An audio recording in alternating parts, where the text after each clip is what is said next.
माफ़ी चाहती हूँ कि आज मेरी बहन को बैठे हुए 4 से 5 रोज़ हो गए हैं, यानी कि मुझे पहले ही पता चल चुका था, लेकिन इसके लिए माफ़ी चाहती हूँ कि मैं यहाँ नहीं थी, बाहर थी। और मेरी बड़ी अम्मी कल ख़त्म हो गई, मैं बॉम्बे से कल ही आई हूँ। और मैं इसलिए रितु जी से थोड़ा माफ़ी चाहती हूँ और मैं फ़ौरन उनके साथ हाजिर नहीं हुई। रात ही मेरी बड़ी अम्मी का इंतकाल हो गया और वो रात को ही रखी गई, तो मैं सुबह ही मैंने ये सोच लिया कि मुझे हर हाल में पहुंचना है, क्योंकि हम तो मेरी तो बड़ी अम्मी थोड़ा बुजुर्ग हैं और उनका इंतकाल हो गया। हमारे बाबा साहब तो अपने 12-12 साल के बच्चों को मरे हुए छोड़कर लंदन चले गए। तो हम अपने हमारे ऊपर बाबा साहब के बड़े कर्ज हैं जिन्हें हम चुका नहीं सकते हैं, लेकिन थोड़ा प्रयास तो कर सकते हैं ना। तो इसलिए मैं ये कहना चाहती हूँ अपने तमाम कौम की बहनों से, मैं तमाम मुसलमान बहनों से ये कहना चाहती हूँ, जिस तरह तुमने NRC CA के टाइम में एक बहुत ताकतवर आंदोलन किया था, आज मेरी बहन रितु के साथ हम सब मिलकर अगर इसी तरह अपना अधिकार मांगने के लिए, बल्कि अपना संविधान बचाने के लिए, और जो संविधान पर यानी जो लोग संविधान पर हमला कर रहे हैं, हम अपने संविधान पर जमकर अपने संविधान के ऊपर लड़ने की पूरी कोशिश करेंगे। कोशिश नहीं, हम उनको हरा कर रहेंगे। जो संविधान पर आंच आएगी तो हम अपनी जान तक कुर्बान कर देंगे, लेकिन संविधान को मिटने नहीं देंगे।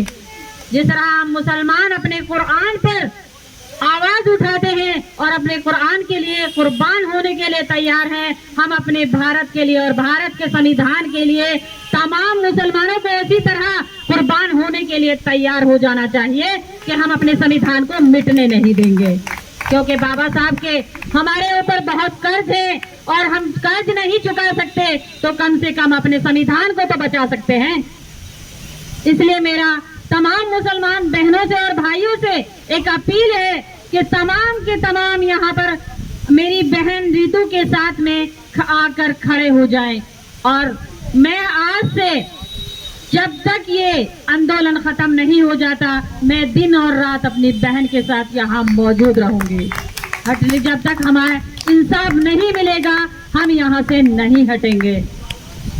और मैं तमाम लोगों से ये अपील करती हूँ, आज मैं दिल्ली के नहीं तमाम भारत के मुसलमानों से कहना चाहती हूँ, तमाम मुसलमान बहन और भाइयों से कहना चाहती हूँ, और मैं अपनी कौम की तमाम उन बेटियों से कहना चाहती हूँ जो अपने हक की लड़ाई लड़ने के लिए अगर जिंदा हैं तो वो यहाँ मौजूद हो जानी चाहिए कल और परसों के अंदर हर हाल में।